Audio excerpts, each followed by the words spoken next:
Hi everyone, welcome back to Psych Talk, the place where we explore what really matters and we can live mentally healthy, emotionally smart lives. I'm your host, Dr. B, a licensed clinical psychologist, marriage and family therapist, and the director here at Psych Partners. If you're new here, welcome to the conversation, and if you're a regular, thank you for being part of the growing community of thoughtful, curious minds. Don't forget to like and subscribe and share. We go live every week with topics that really matter to your mental health and every day. So today I'm excited to introduce my guest, joined by Mallory Thistle, Associate Marriage and Family Therapist and one of our incredible clinicians here at Psych Partners. Mallory has been a vital part of the team for over 4 years and brings insight and empathy and expertise to our families navigating complex dynamics. So today's topic, if you're curious, is one of those sparking a lot of debate lately: drone parenting, surveillance apps, and the new age of parental overreach. So Mallory, tell me, what is exactly drone parenting and how does it differ from terms like helicopter parenting?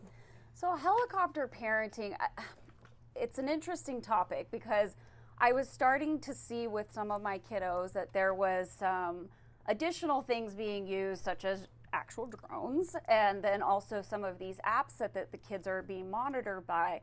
And I thought to myself, this is a little excessive sometimes. We have to trust in our kids, right? So drone parenting, I'm going to read you the specific definition so I don't mess this up. So drone parenting is a parent who, from afar, you might perceive as having a hands-off approach to parenting. They're not physically hovering, although sometimes, yes. And they swoop in like a helicopter parent, but again, this is a little over helicopter parenting. You might even not notice the drone parenting hovering because we are monitored by apps, and a lot of times we forget what apps we have on our phone, right? So you might not notice it at all. They use technology to monitor, restrict, and protect their children from themselves and the world around them. These parents are more likely to notice missing assignments. And I agree, some parents should know their kids missing assignments, but consistently checking it. And then also some of the apps that we're going to talk about today. So we really want to, some things to look for. A drone parent is typically silent in their movements. They're limiting the child's awareness to their present. A drone parent will likely make insistent phone calls or send emails to the teachers, the schools, the coaches, and even some of your friends, indicating their child be given consideration for effort unnamed hardship. So this typically happens without the child's knowledge. So the kid doesn't always know there's apps on the phone. The kids don't always know that we're following with GPS trackers. A drone parent will anxiously do all they can to protect their kids from this unpleasant world, so thus limiting parents. So we're relying so much on some of these apps and monitoring in order to keep our kids safe. Well, I agree a lot with that because we do want to make kids aware of some of the things that can be dangerous to them. We also want to make sure they have their own autonomy, especially when they're growing through their developmental preteen stages. So they want to create their own friendships, their own beliefs, and we want to give them that autonomy, and that's how we build some of that trust. So that is the example of drone parenting. So let me get this straight, Mallory. So you're basically saying drone parenting is really equal to constant surveillance and tracking apps. Is that correct? Yes, that's correct. Okay, so how do new technologies like GPS trackers, phone mirroring apps, and school surveillance platforms impact, like you were saying, the child's development and autonomy? I'd like to know some of the research that you've done regarding that information. Yeah, I pulled up a few studies. So one of the studies was surveying college students. Okay. So granted, they don't have their own autonomy by this point. They've been monitored mostly by apps, and then we send them out into the world, and they don't know how to, manage conflict, manage healthy communication skills. So some of these, I will let you know, the research is by Bradley Geist and Julie B. Olson. They researched 482 college students. The survey included questions about their parents' behaviors, as well as their own personality, some of the demographics, and then also their GPA. So it also provided hypothetical workplace scenarios requiring students to choose how they want to respond to work-related problems. So in this research study, they found that kids that live at home are more likely to consider themselves overparented. Overparenting, That's interesting. yeah, overparenting was also more likely among the students who consider both their father and mother to be students. Regarding its effects of overparenting, predicted maladaptive workplace behavior. So again, we want to, teach our kids some of how to handle conflicts, how to have healthy communication, and how to have their own autonomy in their voice, especially when they are going off to college. That's a big step for kids. And then also going off to, do other things in the workplace and be a productive part of society. That's really interesting. So give me an example. Where is the line between healthy monitoring and emotional over control? Because I think what a lot of you're talking about is sometimes what's the difference between autonomy and boundaries, and then also that psychological safety that you've been talking about. So some of the boundaries with kids that I feel are always appropriate are setting healthy boundaries with their friendships, setting healthy boundaries, learning how to deal with some of the conflict and using healthy communication, I statements, right? We drill that into their head. I statements, watching their tone of voice, things like that. And we want them to develop their own autonomy. I know for personally as a kid, of course, I'm a different generation, but I played outside and I did all these things, and I can't expect the same generation to do that, but that develops their, your own autonomy on who you want to be and your most authentic self. I think that's a really great explanation. I do know just from my own self that a lot of times these issues bring on a lot of high surveillance homes, bring on a lot of anxiety, shame, rebellion, and a lot of disconnection between the parents and the kids. What's been your experience with your clients? What have you seen some of the psychological effects that you've seen in kids or teens that have grown up in high surveillance homes? So a lot of the things that I typically see is, one, they don't know who they are. Two, that they're having issues trusting their parents, because this is a violation of privacy a lot of times. And then they're not able to, again, have that communication. They're not able to deal with conflict. They have a lot of anxiety about going into the real world. So we see a lot of social anxiety, just anxiety in general. And so we want them to feel confident as they're growing up as little kids, making sure we talk to them healthy and making sure we're not raising our tone of voice, maybe doing some floor time with them. That way they can grow up and have their own belief systems, and they can stand for themselves and advocate for themselves. I love that. I think that that's absolutely the truth, and because social media is here definitely to stay, and it's actually how we learn to manage that social media healthy. I think that seems to be the really important issue in what I see in practice also. So let's talk about censorship now. Apps that filter what kids see are helping. Is that helping or hurting them in their emotional resilience? I'd like to know. That's an interesting conversation.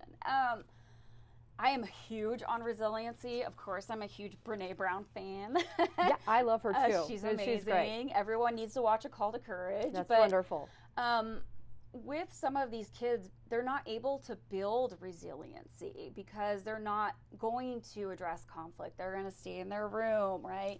If we're censoring every little thing they're doing, they're not developing trust. A lot of times, with some of these apps, it'll flag certain things, and then, the parents come into me, I've seen this on my kids' stuff, and it is concerning, some of the things. So using these apps need to be used appropriately, and making sure that you talk to your kids about how to use apps, some of the dangers with apps and some of the positive things with apps, because we focus so much on the negative, and really, like you said, social media is here to stay.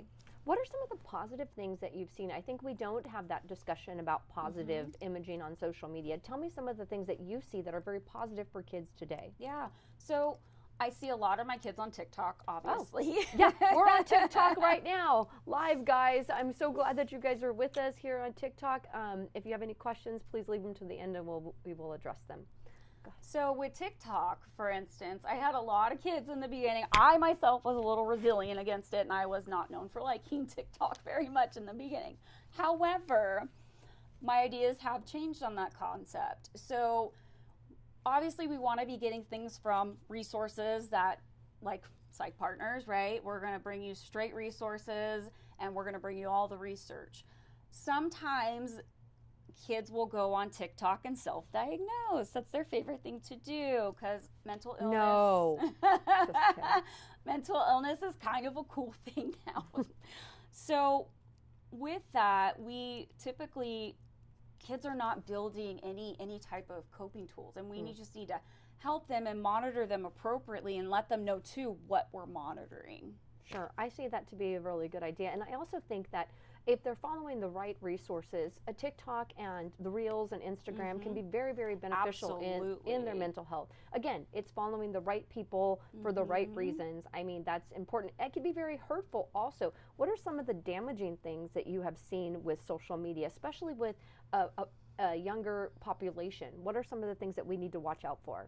So some of the things, obviously, we're going to compare ourselves to others. That's so true. We're all going to do that.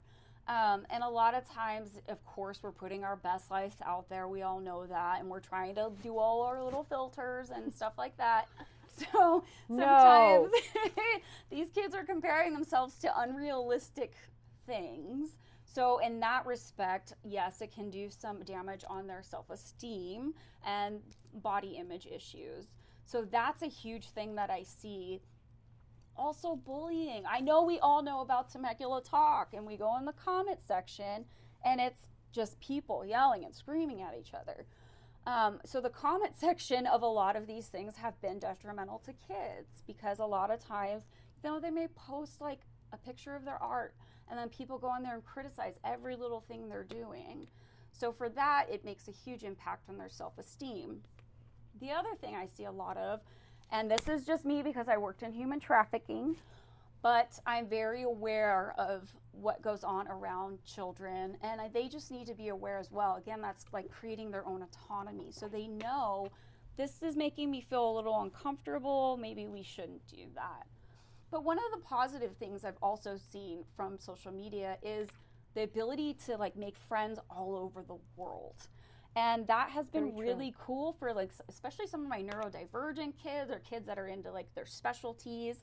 They find their people on there. That's so true. So it's really hard to navigate what is appropriate and what's not appropriate, but just educating your kids is the best way to do it.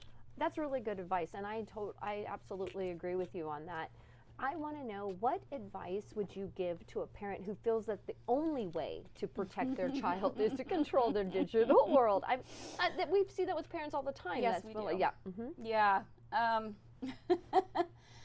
I would say sit down and have a conversation with your child. Perfect. I think that's the best way. Of course, here we do family therapy, and we have awesome therapists here. And that's always an option for you too, if the kid needs to feel safe, or if we need someone in there to kind of like monitor how the conversation is going. But just sitting down and talking to your kids, what are some of the dangers of being on social media and being monitored all the time? Obviously, it's not going to create trust. And that's the problem, the biggest problem I see. I agree. And then let's talk about for the teens, especially. How can they insert their need for privacy in a respectful, healthy way to their parents? This is an interesting question because I asked one of my kids this. And she told me that she was on social media a lot and she was getting in trouble. And so she goes, but now I'm older. And she goes, just don't make stupid mistakes like that. And I thought that was pretty funny because, for parents, it's hard because we want to develop that trust. So how do we develop trust with parents is the big question. Right. How do the kids develop trust with parents? Is it letting them have a little oversight, or what do kids nowadays need to do to prove that they are socially responsible? I like to call it social media responsible. Yeah, absolutely. And I've had parents come in, and the kids don't have social media. And we will consistently talk about when it's age appropriate to have it. And it differs for every single person, right? Sure. Some people are more mature. Some people, are still developing at 10, 11 years old. So it's really hard to say when is social media appropriate, but it is good to have those conversations with your kids. If you're curious about certain social media apps, get on there with your kids. A lot of times I tell families at the end of the day, like, they rotate and someone will bring up a YouTube video or a TikTok and the whole family will talk about it together. So you're building that trust with your parent. I think that's excellent advice. Mallory, this has been such an insightful conversation. Thank you for helping us unpack this topic that so many parents and kids and clinicians are navigating right now. You've brought such wisdom and clarity and compassion, just like you do with your clients here at Psych Partners every day. To our viewers, if you're a parent, a teen, or just curious about the future of parenting in this digital world, we hope today gave you some food for thought. And remember, monitoring isn't the same as connecting. Control isn't the same as trust. And safety doesn't have to come at the cost of the autonomy of the child. If you like today's talk, please hit like and subscribe and turn on these notifications so you'll never miss a live. You can find past episodes on YouTube and follow us on Instagram at Psych Partners for mental health tips, therapist insights, and real conversation. I'm Dr. B. This is Psych Talk, and we'll see you next week. Until then, be kind to your mind.